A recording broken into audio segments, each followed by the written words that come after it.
I'm back again. Welcome to Boozing with Jude. Today, it's a hot one. It's hot here. And when I think hot, and it's cocktail hour, meaning aperitivo before dinner, hungry, I'm sweaty, the dog is pooped out, not like I'm giving her one.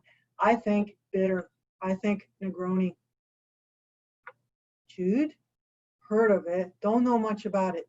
No, you wouldn't. It's becoming much more popular here, but it is a distinctly Italian drink, and it uses Campari.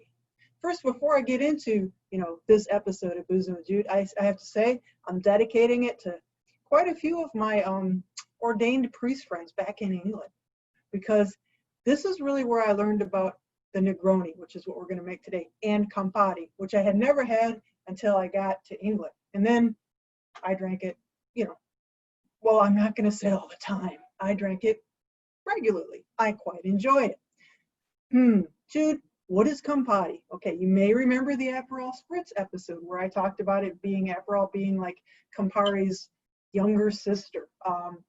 Half the alcohol by volume. It's a bitter, but Campari is the drink to put in the Negroni. Now, I have a friend, Father Stewart, Canon Stewart, who I first noticed he was drinking Campari. That's what first opened my eyes to it. He'd get a Campari and soda, just soda water with a orange wedge in it. Campari is another one of those A, medicinal things. B, we don't know everything that's in it. We know there's orange. We know there's maybe rhubarb, and then it's got medicinal herbs. And quite frankly, when you taste it, it is bitter. It's got a little licoricey taste, I think. The beautiful red color is what makes it distinctive. Up until 2006, that red was came from the shells of some kind of insect. Yeah, insect, imagine that. Bugs in your drink. Well, so I think that one country still, I think Switzerland or Sweden or somebody, they produce for them. They still use that insect, but for us Americans, we're a little squeamish, so they use like a fake, dye. So that's Campari. It was created by a gentleman whose name was Gaspare Campari. Hey, say that 3 times real fast. Gaspare Campari. Gaspare Campari. My grandfather's name was Gaspari. He was from Sicily. So he was from a town near Milan.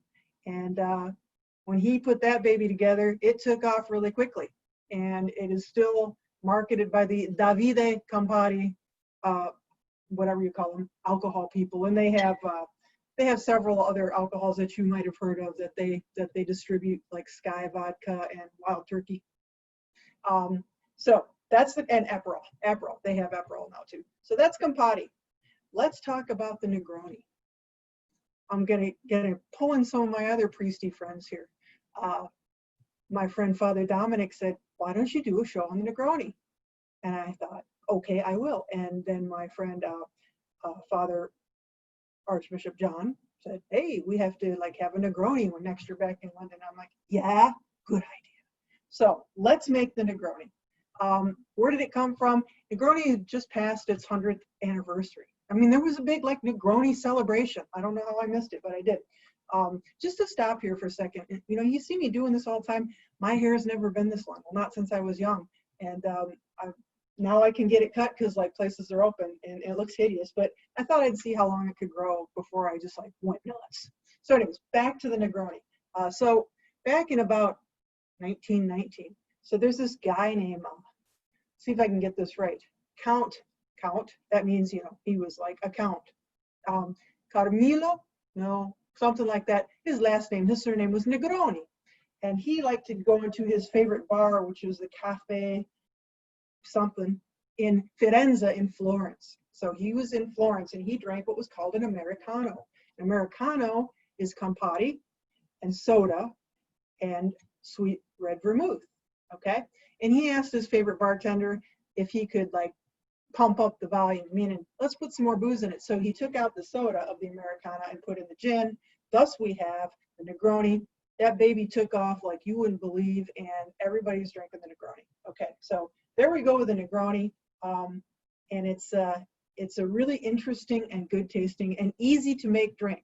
Easy to make in that it's 3 parts, equal parts of these 3 different alcohols. So it takes Campari, it takes gin, And today I'm going to use my favorite silent pool because silent pool has botanicals that favor citrus and primarily orange, as does the Campari. And then here's the thing, the sweet vermouth. I've got the top of the top called Carpano Antica, or is it Antica Carpano? You can see that the what's that label? It kind of harkens back to their original label. This baby comes from 1786. It's vermouth. It's sweet vermouth. What is vermouth? Is that a spirit? No, it's not. Vermouth is a fortified wine, and this guy might have created that name. He took the word vermouth from a German word like vermouth, I don't know, something like that, which means wormwood. Jude, wormwood? Isn't that the stuff in absinthe that makes you like go nuts and hallucinate? Yes it is. But don't worry, there's not enough in there. So there you go. But this baby goes back to 1786 by our friend Giuseppe Carpano. Giuseppe Carpano. I love doing this. Giuseppe Carpano. So he created this, and this is the top of the top. Now I will tell you, the first time I had a Negroni, I almost spit it out. I thought, bummer, a classic drink that I don't like.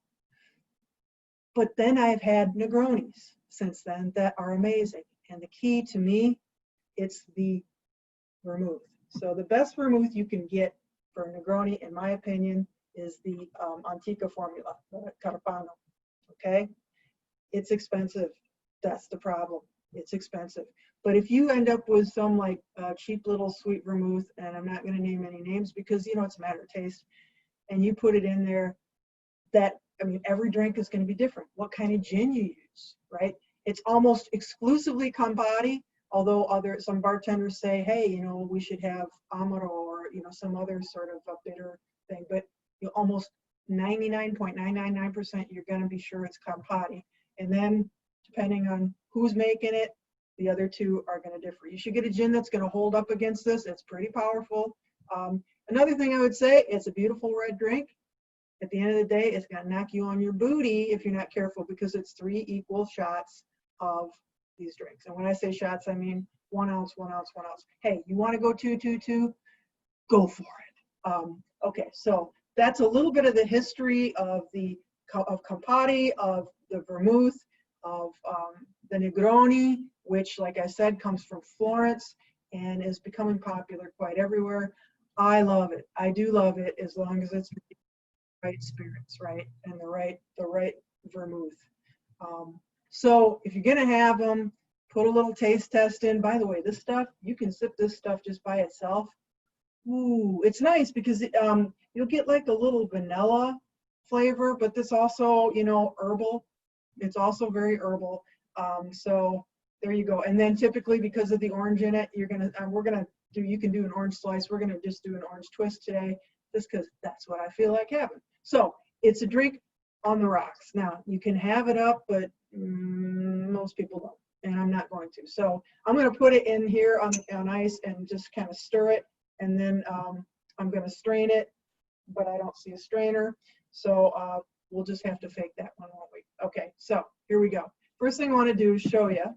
I've already poured my equal measurements of gin and of vermouth and of Aperol, just to see the beautiful color of the Aperol, the kind of brown vermouth, the Carpano Antica, and of course gin. We know what that looks like. It looks like water, but it's not. So I'm just going to take some ice, put it in here in my little stirrer.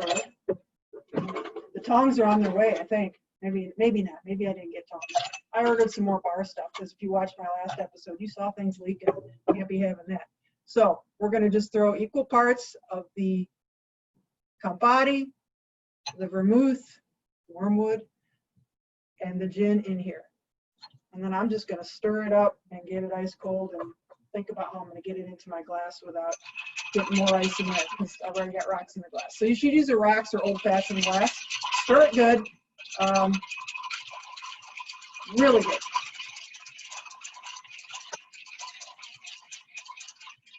Hi there. Are you excited about the Negroni? I certainly am. Max is too. Max could care less. No, actually, Max couldn't care less. That's the appropriate phrase. Okay, so I think that's pretty good. I'm going to take my rocks glass. I'm going to use my hand, and you have to forgive me. I just don't want any more ice to get in there. Fill that baby up. Wow, this is a high-class show, isn't it, folks? We got a lot of money put into this show. Okay, so there's our drink, and now I'm going to get a pretty good slice, I hope, of, I am not good at this, of orange twist. There, I think that's pretty good. So we've got our twist. We're just going to curl that up a little bit and hope that it does curl, because we want it to look good. Drop it in the Negroni. Ladies and gentlemen, here it is. I'm going to say salute to my ordained friends who introduced me to Campari, to the Negroni, and I'm going to say salute to you guys. Try it. Give it a try. Man, there is nothing like this. I'm telling you, it is different. You know, the bitterness, you know, it takes a while for people to get used to it, but I'll tell you, there's something really refreshing about the bitter taste. And the orange just pops through. It's a beautiful drink, folks. And it's easy as pie to make. But like I said, so, you know, taste all of your ingredients up front. Make sure that the vermouth you get that you like. I mean, there are other vermouths you don't have to go. I mean, this half bottle, I mean, a full bottle of this is like $30. So this half bottle was more than half. How fair is that? But still, you know, it's worth it for this. If you like the Negroni, if you like drinks with sweet vermouth, like it makes a kick butt Manhattan. I didn't use it for my Manhattan because, you know, I'm hoarding it. But anyways, it's really good in drinks with vermouth in it. So try it. Try the Negroni. Look how beautiful and refreshing that is. Oh, I love it. We'll see you next time. I might do a dessert drink for you. I just created one. I got a nice bourbon that has a teeny little chocolate flavor. So I thought maybe I'll make something akin to the Jaffa cake. Jude, what's a Jaffa cake? Check out my friends in Britain. You'll know what the Jaffa cake is. We'll see you next time on Boozing with Jude, and you guys have a good one. Peace out. Maybe.